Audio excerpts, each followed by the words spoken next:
Kingdom Come Deliverance is a medieval RPG developed by Warhorse Studios. Beginning development in 2011, the studio went through ups and downs and had to use determination and tools like Kickstarter to help see the project through. And in 2018, the game released to mostly positive reviews, with some negative reviews surrounding bugs and performance, which have been mostly cleaned up since. Unlike most RPGs, the game plays more like a simulator and is based on historically accurate events that take place in the Kingdom of Bohemia in the 15th century. Because of this, it provides a wildly unique experience that I haven't been able to stop playing. What's going on, you guys? My name is Kintzugi, and this is my review of Kingdom Come Deliverance. I first heard about Kingdom Come Deliverance in 2022 or so. Unfortunately, I never engaged with the thought of it, and I found myself letting it slip by. That is, until now. Like many people, I heard the excitement when the second game in the series, Kingdom Come Deliverance 2, was announced, and in having a channel that focuses on having new RPG experiences, I figured there was no better game to try out for myself. Little did I know, I was introducing myself to an RPG that would be so much more than I ever imagined. In this video, I'm going to go over my 3 most important things that I think you guys need to know for why Kingdom Come Deliverance is, newsflash, a really great game, and then I'm going to go over some of my wishlist items for what I think the second game that's coming out later this year can improve on. But before we get started, remember to hit that like button, hit subscribe, be sure to catch one of our live streams. We go live Monday, Wednesday, and Friday at 6 p.m. Eastern, right here on YouTube and over on Twitch as well. And of course, when that second game comes out, you know where to come to have all the good vibes, baby, right here on the Kintzugi channel. With all that said, I've got one thing to say to you. Jesus Christ be praised, baby! If you don't know now, you're gonna know after you play this game.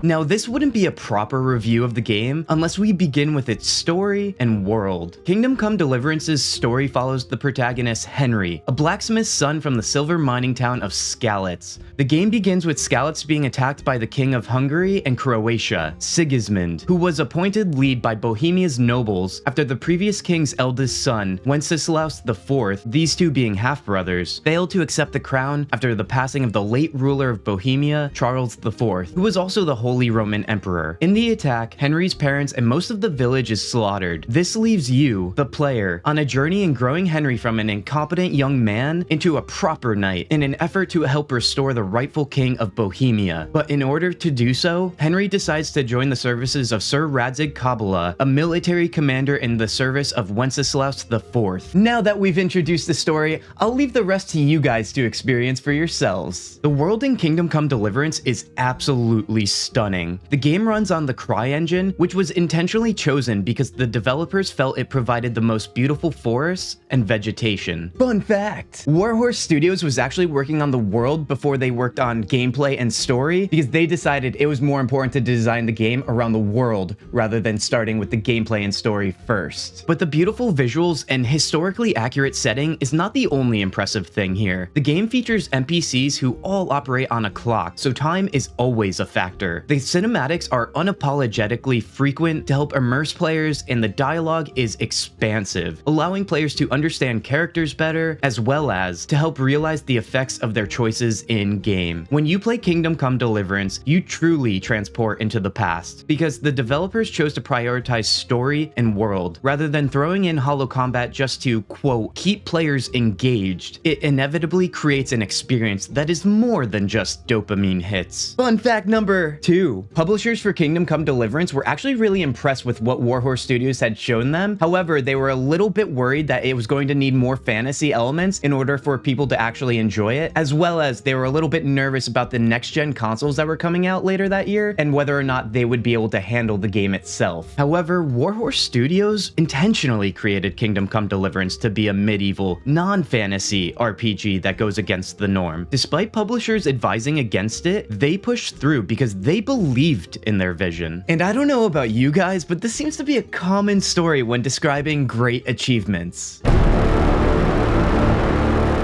As I mentioned at the start of the video, Kingdom Come Deliverance plays more like a simulation. Now, describing a game this way can be off-putting, since simulator games are not quite for everyone, myself included. However, I want to make it clear, this is its own experience, and I would even argue it's a hybrid of action RPG elements along with the simulation elements as well. For example, combat mimics real-life positioning of your weapon and timing and location of strikes. However, it still plays fairly action RPG-like, with the occasional ability to still hack and slash. You do have a stamina bar that dwindles in battle. Upon emptying it, you will take more damage, but the same can be said for your opponent as well. Bow attacks must be performed with no reticle on screen and also use stamina, and you as the player must be prepared physically and mentally in-game, and I guess real life too, for conflict at any turn. Which leads me to the survivability and buffs and debuffs. In Kingdom Come Deliverance, you must avoid hunger, but not overstuff yourself. You must bathe regularly to avoid dismal social encounters, and you must visit the bathhouse frequently for services to maintain the alpha male buff. I assure you, this is not a joke. The point is, the game requires you to be present down to the smallest details, and for someone like myself who advocates for slowing down when gaming and embracing immersion, Kingdom Come Deliverance intertwines it well into its gameplay to make even the most mundane things feel enjoyable, like brewing potions or sharpening your sword, or in my case, dulling your sword. Speaking of dulling things, reputation matters as well. The simulation elements do not stop with combat and survival and buffs. They continue with the importance of your actions within the world. If you're like me and love to play chaotic RPG playthroughs, you want to pay me back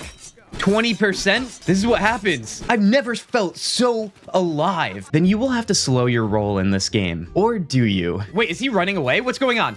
What's going on? Is he trying not to pay me? Not today, buddy. Knock him out. Got him.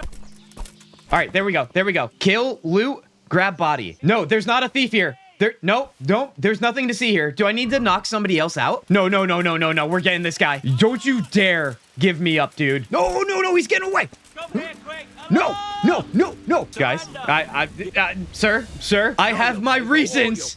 I will have you know. Truth is, you can do whatever you want. Want to play nice and earn respect, which leads to easier dialogue, skill checks, and rewards? By all means, you can. But if you find yourself accidentally falling and, I don't know, piercing someone's chest with your weapon, or any other crime for that matter, like stealing, or not having your torch out at night in town, Henry will be warned and then searched if he walks around town at night without a torch. Wait, what? Then you will have to face the consequences of fines, jail time, and poor reputation, which leads to the locals not only running from you, but also starting fights with you, or simply being rude. Luckily, reputation can be recovered, but you are going to have to grind out some good deeds, or trust isn't returned so easily. Just ask Teresa after I accidentally spent a night at Lady Stephanie's. To be very clear, her lips fell onto my lips, and then we kind of fell into the bed of her quarters, and then I woke up drunk, and are there lawyers in the 15th century? I think I'm gonna need one. When it comes to the simulation description of Kingdom Come Deliverance, I want to make it clear that it's not a literal description. There are still many action RPG elements woven in. It simply describes that there are some real-life chores you must maintain. And I stress this because if I personally hear simulator, my mind thinks of games like The Sims or City Skylines. And because I hope for this video to encourage someone to try out the game, I wanted to make that extra clear here. This brings us to our last section here, and this one's going to be a little different, and that is player community.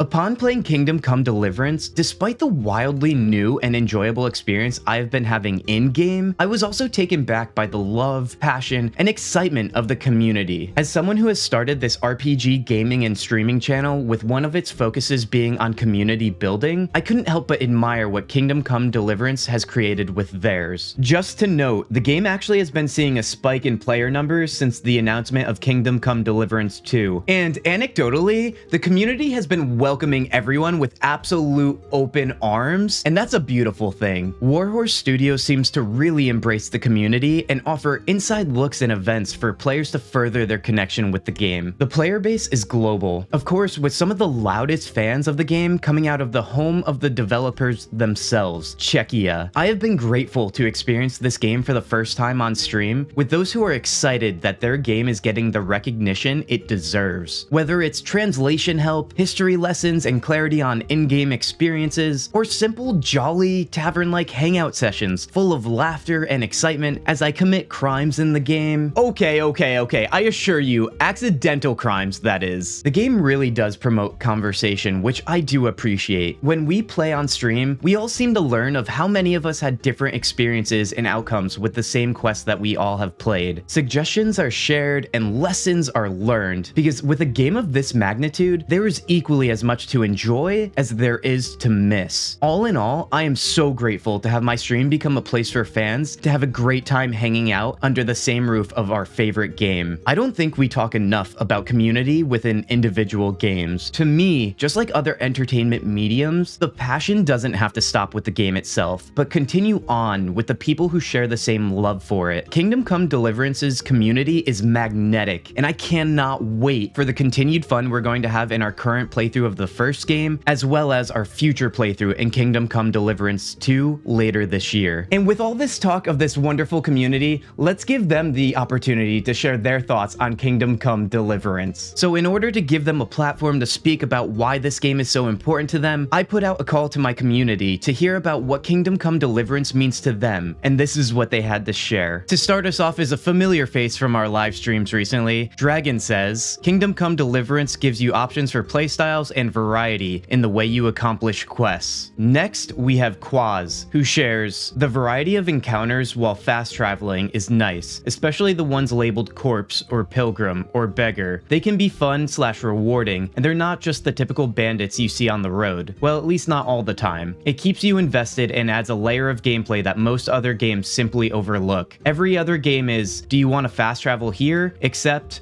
loading, arrived in the area. This system at least shows you on your journey and the problems you come into along the way. It also adds that layer of fear, especially when combined with limited saves. And lastly, Zemi shares with us, just the fact that someone made a game about our country's history, featured places which were completely unknown to foreigners, and popularized them means a lot to us Czechs and makes a lot of us proud. Kingdom Come Deliverance is starting to become for us what The Witcher is to the Poles. Okay, so I wanted to conclude on a wish list I have for Kingdom Come Deliverance 2. Now this may be somewhat of a con section because I'm just taking things that I hope that they improve on from the first game. First, we have combat fluidity, and what I mean here more specifically is combat against multiple enemies. When playing Kingdom Come Deliverance 1 and facing multiple enemies at a time, it's really hard to target multiple enemies all at once in one fluid motion because it feels like there's a magnet holding you onto whatever enemy you're currently looking at. So because of that, I hope we can have a more fluid experience in the second game to allow us to handle these situations a little bit easier. At number 2, we have improved facial expressions. Now I understand this might be a limitation due to the graphical engine they're using. However, with a game that prioritizes dialogue and cinematics, I would love to make sure that there was better facial expressions for all of these very emotional moments that just seem a little bit too deadpan for my liking. And at number 3, this one might be the most divisive one, but I'm hoping for a quick action menu in the second Kingdom Come Deliverance. Now, I know what people's argument to this might be, and that's the fact that it could take out the immersion. However, my counter argument would be that opening up the entire menu mid-combat or something like that is even more disruptive to an immersive experience. Because I think people will be a little bit more torn on this one, be sure to leave your thoughts in the comments below and tell me why you agree or disagree with me. And also, while you're at it, be sure to give some more wish list items that you might have for Kingdom Come Deliverance 2. Alright, you guys,